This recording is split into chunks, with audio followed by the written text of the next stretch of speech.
जय श्रीराम भावांनो. आपल्याला नाश्ता करायला पण मी म्हणलं घेऊ गाडी पहिली पुसून घेतला, स्प्रे केला ढिला आणि मारला. मग असा चांगला प्रेमानं घडी करू करू करू करू करू करू कपडा मारला. मग काय दिसू लागली पॉश. पॉश दिसल्यानंतर घेतली सेल्फी, नंतर टाकले वायपर खाली. चाललं भाऊ नाश्त्याच्या दिशेने. मग दिसलं आपल्याला मोठं साई हॉस्पिटल. साई हॉस्पिटल नंतर दिसलं विमानतळ. मग दिसला मुंबईचा वडापाव. मग काय डमरू वाजत गेलं ना भाई, डायरेक्ट प्रसादाला इकडे. तिथं होता ना खेळण्याची दुकान आहे. मला तर लय घ्या वाटू लागले पण पैसेच नव्हते.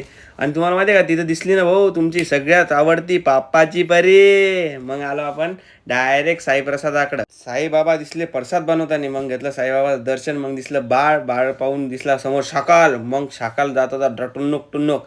समोर एवढी पब्लिक आम्हाला वाटली भीती. म्हणलं नाही जेवायचं काकांनी, जा लावतो नंबर. घेतलं ताट, आला लगेच डायरेक्ट भात. मग काय पोळी आली. मग दिसला छत्रपती शिवाजी महाराजचा मावळा. मग काय निघलो घराच्या दिशेनं. भेटू पुढच्या ब्लॉकमध्ये भावांनो.